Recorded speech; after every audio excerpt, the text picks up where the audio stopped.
What up, YouTube? Denny in Saigon. My name's Denny.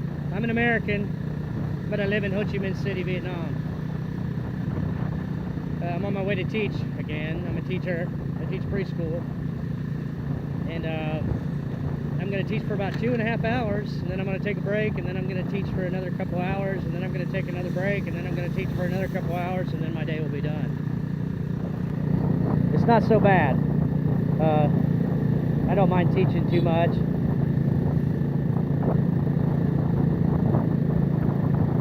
I love living in Vietnam, and it's awesome. I've been living here for over 2 years now, and I've really gotten used to it. I love living here. It's a great place to live, and good people. And Saigon is a nice city. Traffic is a little bit rough. I was in traffic last night, and I got into some serious traffic, but a lot of times I can avoid the serious traffic. I kind of know how to avoid it mostly if I can. When you first come over here, if you start teaching and stuff, they might throw you into anything, so you got to watch out. They'll send you all over the city to teach and stuff. So after some time, I was able to put together 2 different employers that can work with each other, so I can live up here in District 12, and I can teach reasonably close to where I live, and that's kind of an ideal situation.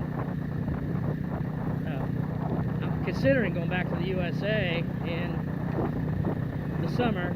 I have to go back and visit my kids. I haven't seen my kids in almost 3 years. It's going to be 3 years by the time I get home. That's a long time not to see your kids. So I'm feeling pretty bad about that, and I'm super anxious to see my kids. I don't know if I'm coming back to live here again or not. I am going to get married here. I have a lovely young lady who I really adore, and we're going to get married.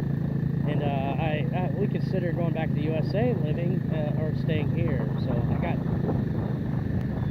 my mom asked me again last night, what am I going to do? I don't know. I'm going to go home and check out the situation.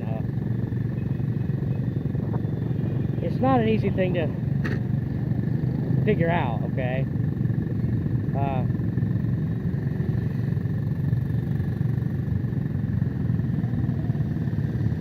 I'm not just thinking about, you know, the small things. I'm thinking about the big things and all the things in between.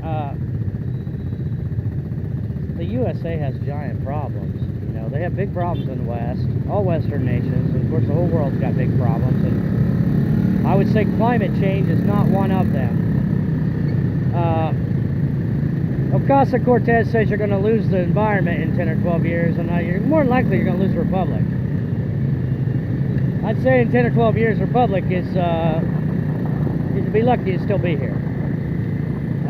The deep state coup, which everyone says is over now, I don't know. I doubt that it's actually, there's really no plans to end the coup. You know, if you watch alternative media, if you watch CNN, you're not going to know this, but if you watch alternative media, you'll understand that the Dems are doing their very best to get rid of the Electoral College. You know, it doesn't matter, it's in the Constitution, it doesn't matter all that. They're trying, they have several ways they can go about it, and there's a chance, there's at least an offhand chance they're going to be able to ditch the Electoral College in time for the next election, and they'll just install some socialist dictator, man. And if you don't get to watch alternative media, you'll never know this. CNN doesn't want you to know this, you know. So that's kind of one of the things I'm factoring in my head. You know, you don't have a free press anymore. There's no free press protecting you and your rights. The press is actually lobbying YouTube and stuff to keep alternative media from telling you these facts. They don't want you to know this stuff. They hide as much news as they give you. And you think that's not a factor in my decision? Yeah, it is. It's a big factor. What's the future for the USA? Is it going to be Venezuela? It might be. It might be. It could be. The Dems have their way. It sure will be. The 81 people that they're investigating around Trump. They're investigating 81 people. They're harassing 81 people who come to town with Trump, who are trying to work for the Trump administration. That should be, it should be illegal. And you know what? When they put in their socialist dictator, they'll probably pass laws to make it illegal. You know, oh, we feel bad about it now. We think it's, we shouldn't be harassing the president. The CNN likes to report Obama administration as being scandal-free. Okay, meanwhile, they make up things to investigate about Trump. Yeah, I'm factoring all this stuff in, okay? I got to factor in all that. The one factor, you know, one thing to consider is, can I get a job? And the other thing to consider is, how long will I be able to keep it? You know? Not very long if the dim-dims have their way. They'll replace your power plant with a freaking windmill, and your job will go bye-bye. Unless you work in Washington or something, then you're fine. If you live in Virginia, you'll be fine. As long as it's not West Virginia. You know, they hide as much as they report to you.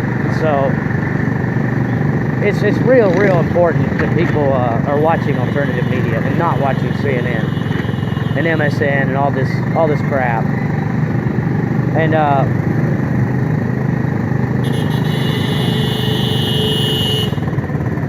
traffic. I'm in a market area. At least I have shade. Pull this down. You probably hear me better now. I've been wearing the mask. Let's see. If you go right here, go around the cars on the right, it's probably going to be slower. You can make better progress if you go over here on the left. You take a hard left. And that's what the dim-dims seem to understand, the authoritarian left. They want to take a hard left.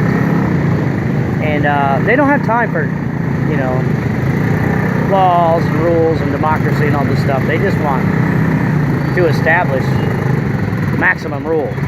If they could, believe me, they would leave you no choice about anything. They'd like to dispense with elections altogether. Just move right to the chip. See, I could do what these guys just did. I'm not going to do that. I'm going to stay behind in this line here.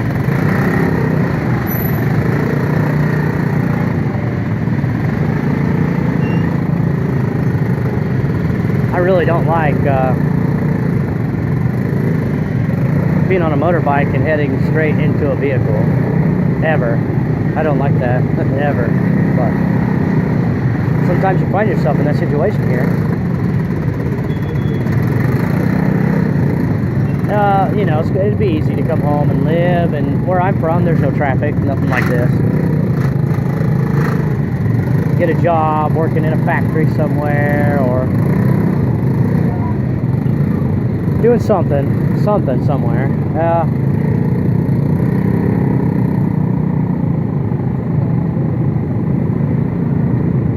Spend my time with my boy, who's going to be 18 soon, and I know he needs me real bad. Could buy a house in the USA. I'm sure it'll be worth a lot of money in the next 10 or 12 years. Ask Ocasio-Cortez.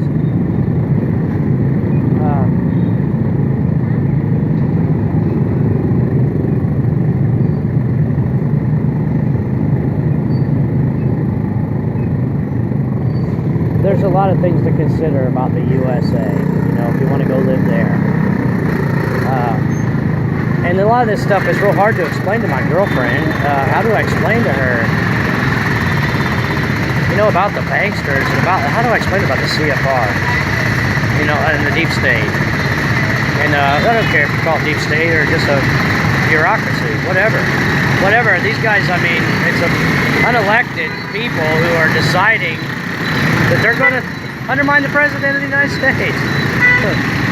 They're not just undermining the president, okay? They're undermining Middle America.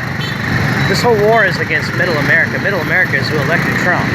You know, the flyover states, like my state, Indiana.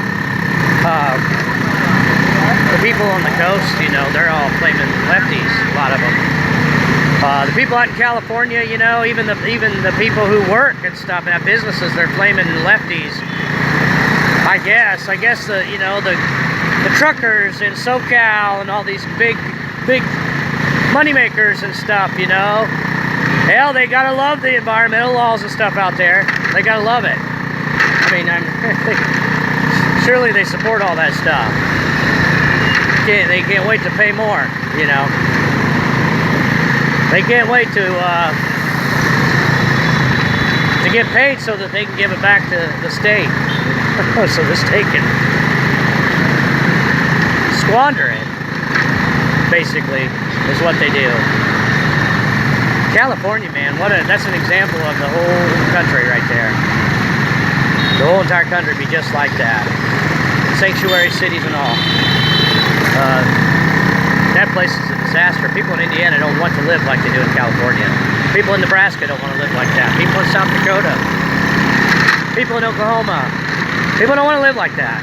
You know, we don't want environmentalism run amok, being crammed down our throats, and all kinds of social engineering, and all kinds of nonsense.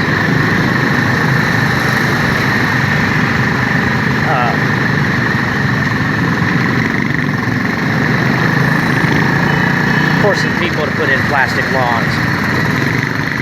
Then, you know, a place where they have water, they force people to put in plastic lawns. In a place where there is no water, then those people get to have grass. Because they happen to be, you know, where the big shots live. It's pretty crazy. It's a crazy place. I went out there and lived for just a little bit. I mean, I think I was paying $800 a month. $800 a month for a bed in a garage. That was where I lived in California for a few weeks. And I left skid marks on the ground getting the hell out of there, believe me.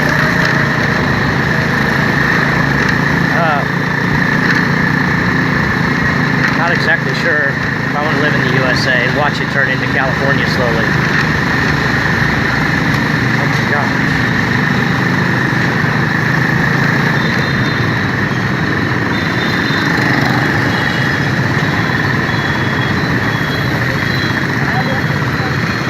It's real nice living here. It's cheap and easy. It's not as convenient as living at home. The thing about the USA is we have a lot of conveniences, and they're kind of putting that stuff in here, but it's still more difficult for me to find stuff. But you know, on the other hand, I don't have to go to the doctor to get medication, which I really appreciate. I guess I trust the medications as much as I do at home. Not much.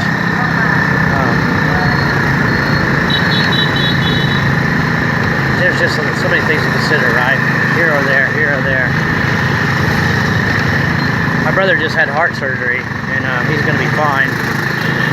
I don't really want to have heart surgery here. But who knows? Maybe it'll work out just fine. I don't know.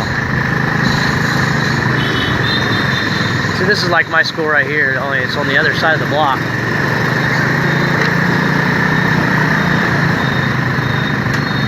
Education is a big deal in Vietnam. It's not difficult to find a job teaching here. I was telling my mom, you know, I have to pay my support one way or another.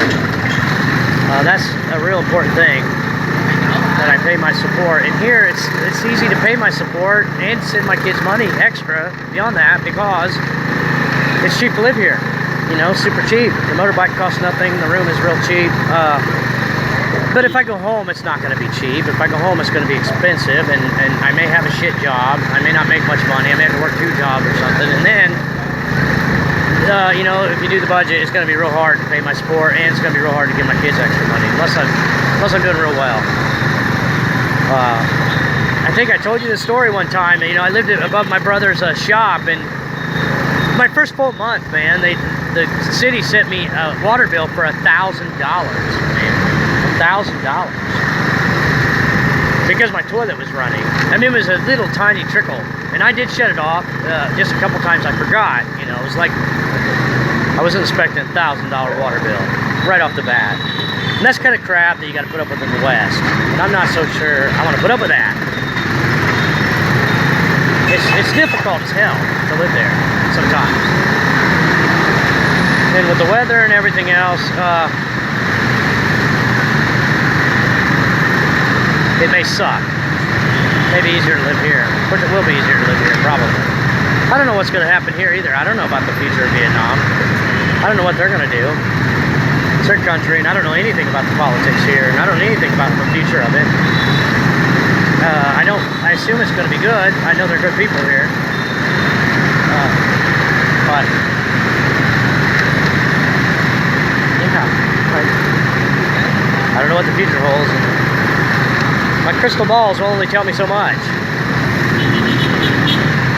I'm trying to make big decisions here. Anyways, thanks for watching my video, if you are, and look at this beautiful girl. See, this is Vietnam. There's beautiful girls everywhere here. Loud music too. Have a nice day.